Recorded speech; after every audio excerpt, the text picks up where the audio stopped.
درخواست کرنی ہے کہ وہ ہمارے لیے اللہ تعالیٰ سے ہمارے گناہوں کی بخشش کی دعا مانگے۔ قرآن پاک کی کئی آیات سے یہ بات سمجھ میں آ رہی ہے کہ اگر حضور صلی اللہ علیہ وسلم کسی کے گناہوں کی بخشش کی دعا فرمائیں تو پھر گناہ کی معافی کے امکانات بڑھ جاتے ہیں۔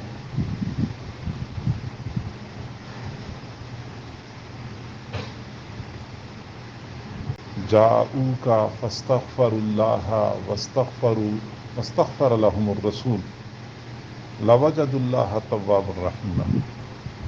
اگر یہ لوگ اپنے گناہوں پر اپنے اوپر ظلم کریں اور گناہ کر لیں پھر وہ آپ کے پاس آ جائیں اور خود بھی اللہ تعالیٰ سے گناہوں کی معافی مانگیں اور رسول اللہ صلی اللہ علیہ وسلم ان کے لیے معافی مانگے تو اللہ تعالیٰ کو توبہ قبول کرنے والا اور رحم کرنے والا پائیں گے۔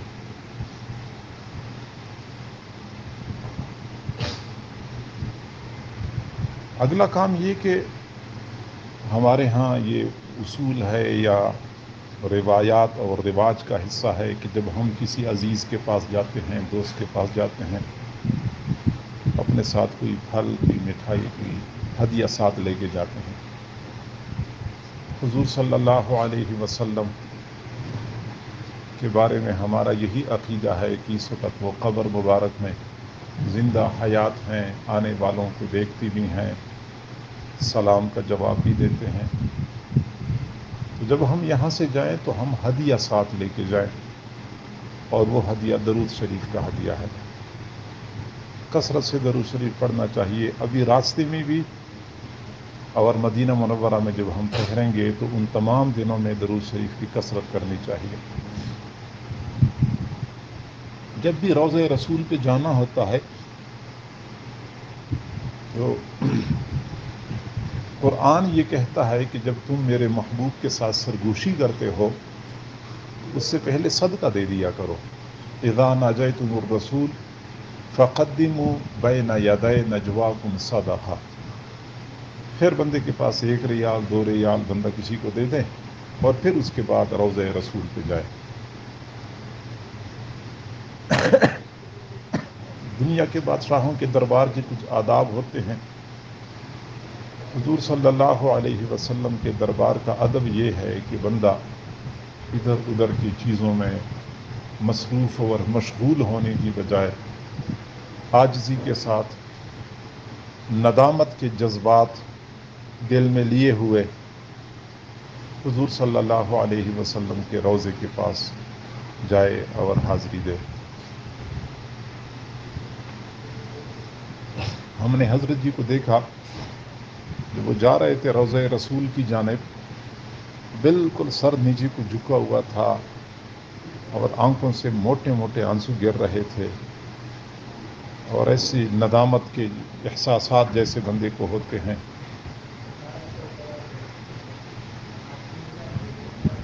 سر جھکا ہوا ہونا چاہیے۔ حضرت جی دامت برکاتہم العالیہ ایک ستون کے پیچھے کھڑے ہو گئے تھوڑی دیر کے لیے، پھر 2-4 قدم آگے بڑھے، پھر تھوڑی دیر کے لیے رک گئے، کھڑے ہو گئے، پھر 2-4 قدم آگے بڑھے، پھر ایک ستون کے پیچھے کھڑے ہو گئے۔ اسی طریقے سے آہستہ آہستہ وہاں پہنچ گئے۔ وہاں بھی پہنچ کے ہم پھر دائیں بائیں دیکھ رہے ہوتے ہیں کہ وہ ستون کیسے ہے اور وہ چھت کیسے ہے اور وہ فانوس کیسے ہے۔ یہ مادی چمک دمک بہت زیادہ نقصان کر رہی ہے، یہ مکہ ہو یا مدینہ ہو، جہاں کہیں بھی ہو۔ ہم تو اس میں زیبائش و آرائش میں الجھ جاتے ہیں، اور بہرحال وہاں جا کے بندہ بالکل ادب اور احترام کے ساتھ سر جھکا کے کھڑا ہو جائے اور پھر الصلاۃ والسلام علیک یا رسول اللہ پڑھ لے۔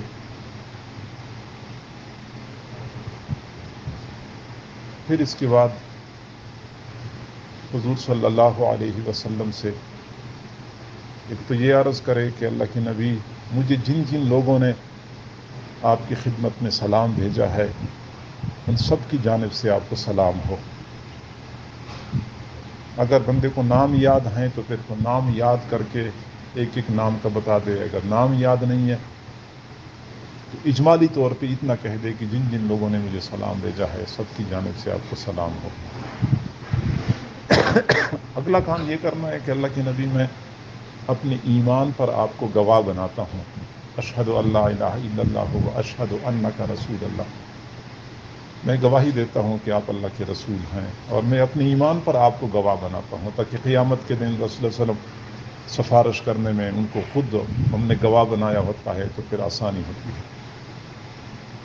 تیسری بات یہ کہ اللہ کے نبی میں آپ کو اپنے گناہوں کے بارے میں اللہ کے دربار میں سفارشی بناتا ہوں کہ میرے لیے سفارش کر دے کہ میرے گناہ اللہ تعالیٰ معاف کرے. یہ 3 کام کرنے ہوتے ہیں. خود سلام کرنا اور جو لوگ جنہوں نے ہمیں سلام دیا ہے ان کو سلام پہنچانا.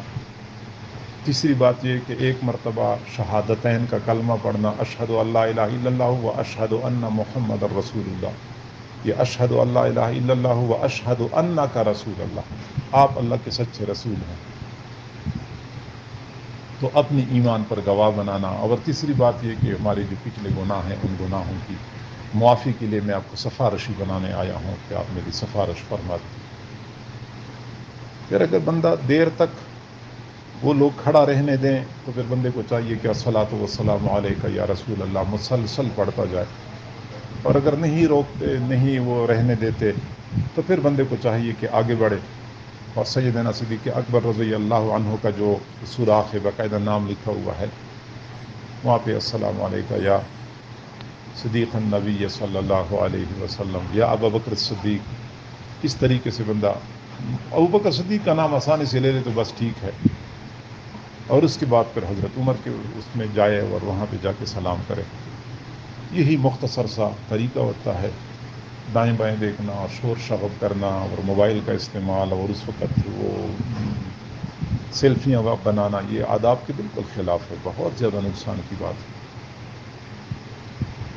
پھر اس سے آگے جاتے ہیں جنت البقیع کی طرف. جنت البقیع میں بہت سارے حضرات کے قبور ہیں. انشاءاللہ اگر وہاں پہ اکٹھے چلے گئے تو پھر دیکھ لیں گے کہ کہاں کہاں پہ قبور ہیں جنت البقیع میں.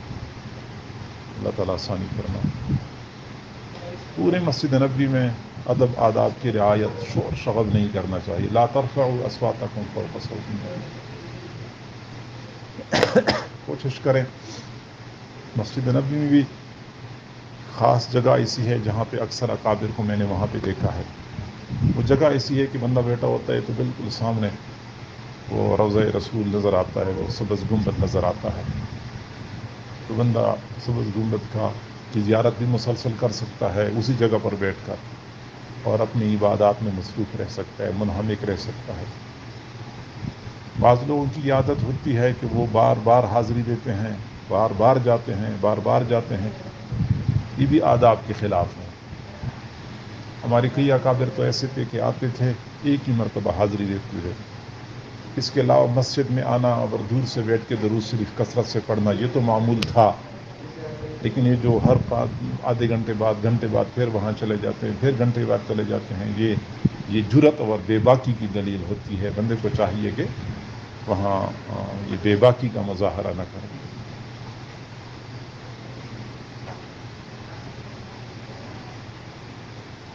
مدینہ منورہ میں رہتے ہوئے اور مسجد نبوی کے اندر رہتے ہوئے خاص طور پہ درود شریف کی کثرت کرنی چاہیے. حضور صلی اللہ علیہ وسلم کا عمر بھر کا یہ معمول تھا کہ جب کوئی بندہ آپ کو ہدیہ دیا کرتا تھا تو آپ ضرور ہدیہ کا بدلہ دیا کرتے تھے. تو اگر ہم یہاں سے ہدیہ ہدایہ ساتھ لے کے جائیں گے اور وہاں پیش کریں گے تو ضرور اللہ کے نبی ہمیں ہدیے کا بدلہ دیں گے. اور وہ روحانیت کی صورت میں ہوتا ہے, وہ ہماری سفارش کی صورت میں ہو سکتا ہے, وہ تجلیات کی صورت میں ہو سکتا ہے.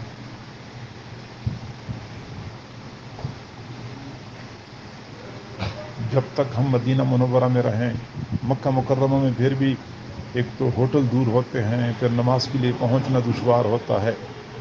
مسجد نبی میں مدینہ منورہ میں یہ آسانی ہے, مکہ مکرمہ میں قدر دشواری پیش آتی ہے.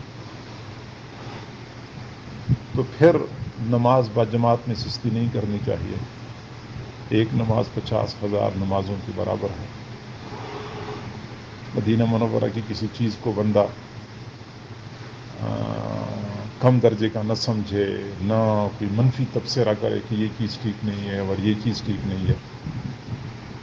مدینہ منورہ کو پاک صاف رکھے، وہاں کوڑا پھینکنا اور جگہ کو گندا کرنا اور اس سے اجتناب کرے.